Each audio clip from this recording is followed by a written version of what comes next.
2월 16일 월요일 경건의 시간을 시작하겠습니다. 기도하겠습니다. 변함없는 사랑으로 저희를 감싸주시는 하나님, 죄인된 저희를 살리기 위해 하나뿐인 아들까지 아낌없이 내어주신 그 크신 은혜에 감사를 드립니다. 이 시간 십자가에 나타난 하나님의 사랑을 깊이 만나게 하시고 어둠 속에 있던 저의 영혼이 참된 빛을 발견하는 시간이 되게 하여 주옵소서. 그리하여 빛의 자녀로 살아가는 오늘이 되게 하여 주옵소서. 예수님의 이름으로 기도드립니다. 아멘. 요한복음 3장 14절에서부터 21절까지의 말씀을 보도록 하겠습니다. 같이 읽습니다. 모세가 광야에서 뱀을 든 것 같이 인자도 들려야 한다. 그것은 그를 믿는 사람마다 영생을 얻게 하려는 것이다.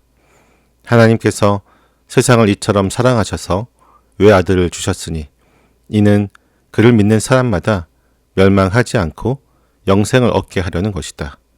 하나님께서 아들을 세상에 보내신 것은 세상을 심판하시려는 것이 아니라 아들을 통하여 세상을 구원하시려는 것이다. 아들을 믿는 사람은 심판을 받지 않는다. 그러나 믿지 않는 사람은 이미 심판을 받았다.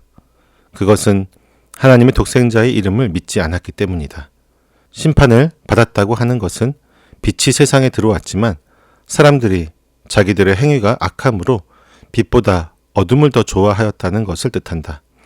악한 일을 저지르는 사람은 누구나 빛을 미워하며 빛으로 나오지 않는다.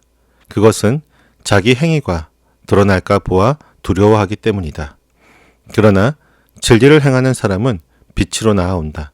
그것은 자기의 행위가 하나님 안에서 이루어졌음을 드러내려는 것이다. 아멘.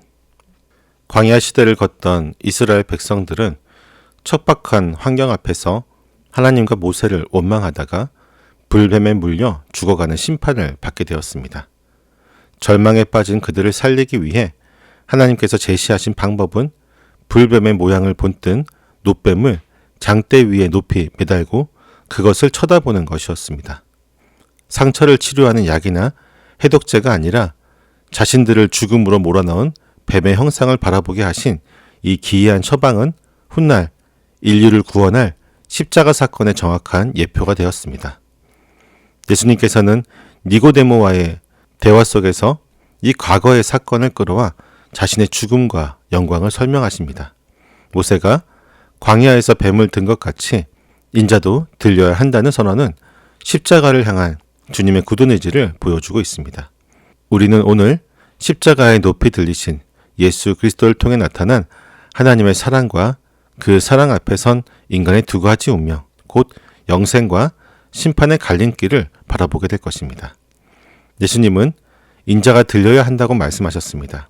여기서 들려야 한다라고 하는 말씀은 로마의 잔혹한 사형틀인 십자가에 매달리는 수치와 고난을 뜻하는 동시에 그 죽음을 이기고 부활 승천하여 영광의 자리로 높여지심을 포괄하는 이중적인 의미를 담고 있습니다.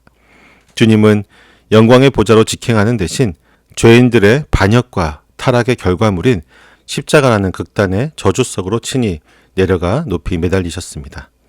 성경은 이것이 선택사항이 아니라 인간을 구원하기 위해 반드시 행해야 할 거룩한 사명이었음을 강조하고 있습니다.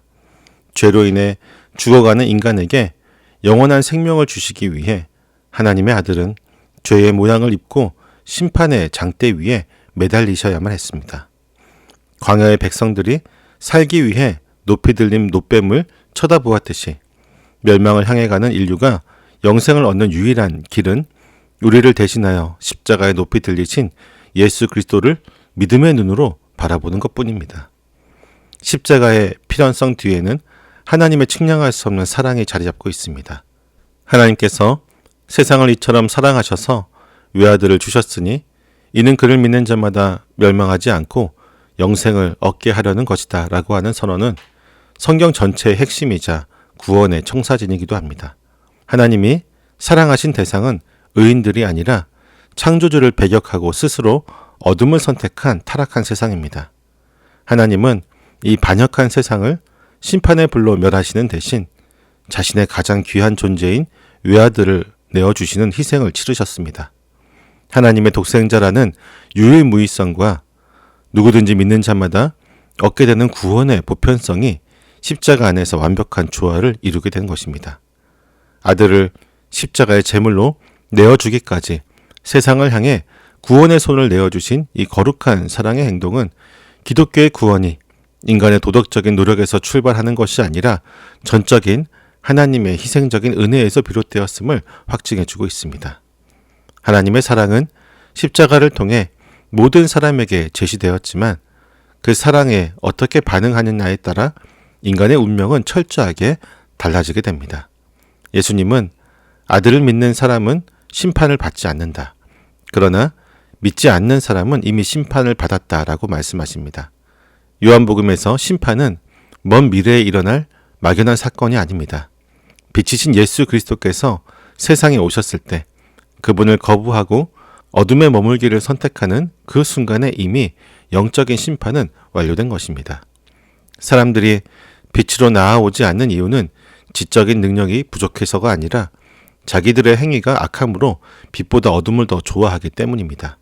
진리의 빛 앞에 서면 자신의 감추어진 죄와 위선이 벌거 벗겨지는 것을 두려워하여 스스로를 어둠 속에 가두는 것입니다. 반면 자신의 연약함을 인정하고 주님의 십자가를 의지하는 자는 기꺼이 그 빛으로 나아옵니다. 자신의 의로움을 주장하는 대신 나의 모든 행위가 오직 하나님의 은혜 안에서 이루어졌음을 겸손히 고백하기 때문입니다. 십자가는 이처럼 스스로를 정당화하는 자들을 심판하고 빛 앞에 엎드리는 자들을 살려내는 거룩한 시금석이 됩니다. 예수님께서 십자가의 높이 들리심으로 인류 역사상 가장 위대한 하나님의 사랑이 확증되었습니다. 그 십자가는 세상을 정죄하기 위한 형틀이 아니라 멸망의 늪에 빠진 우리를 건져내어 영원한 생명을 주시기 위해 하늘 아버지가 내리신 생명줄입니다. 이 압도적인 사랑 앞에는 회색 지대가 존재할 수 없습니다. 빛이신 십자가를 향해 나아와 영생을 얻을 것인가 아니면 자신의 죄를 숨기기 위해 어둠 속에 남아 스스로 심판을 자초할 것인가의 결단만이 남겨져 있을 뿐입니다.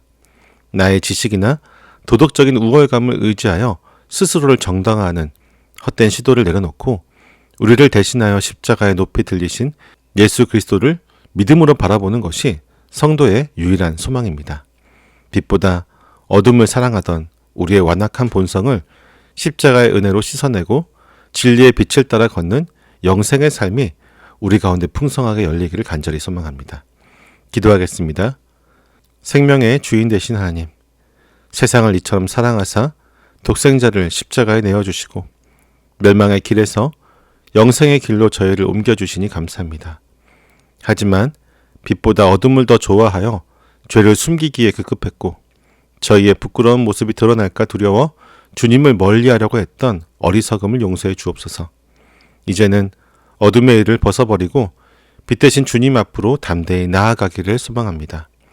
진리를 따르는 삶을 통해 저의 모든 삶이 하나님의 은혜 안에서 이루어진 것임을 증명하며 살아가게 하여 주옵소서. 예수님의 이름으로 기도드립니다. 아멘.